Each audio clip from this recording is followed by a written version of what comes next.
right side of history. Kosovo is defending democracy. During the discussions with European leaders, I had the opportunity to inform them in detail on what's going on in the north of Kosovo, because we are facing daily security threats by Serbia.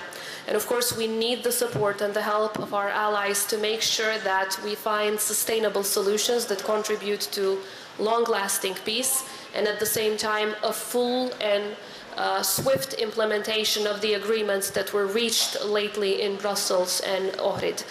But at the same time, when our allies ask... What is crucial at this point is that Serbia stops supporting these criminal gangs that are causing most of the problems in Kosovo's north, but also beyond in our region.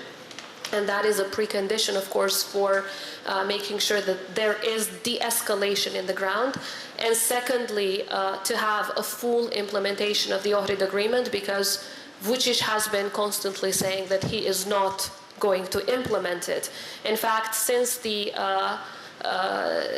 agreement that was reached in both Brussels and Ohrid, he has been violating it at least 8 times, and it is crucial that we have a clear message by the European Union about these violations. In turn, I express the commitment of Kosovo to fully implement this agreement without getting away from...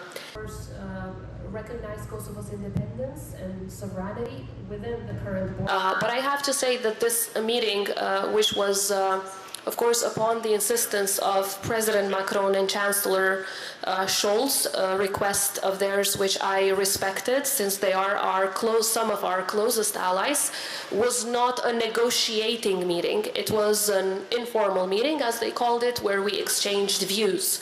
I can say that Mr. Vucic exchanged views. He was whining and complaining and, of course, not telling the truth, which is a virtue of his, having been Minister of Propaganda of Milosevic.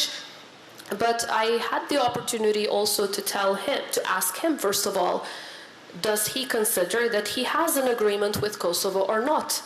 This is a key question, because he undertook obligations in Brussels, and if he goes out from one media to another and says that he's not going to implement, then it puts the entire process into question. Secondly, I asked him to remove his army from around the border with Kosovo. And thirdly, I've asked him to remove the support for these criminal gangs that are causing pain to ordinary citizens, especially to Serbs who live in the north, by intimidating them and using violence against them. And finally, I reiterated the full commitment of the Republic of Kosovo to fully implement each and every point of the agreement which was reached in Brussels and in Ohrid.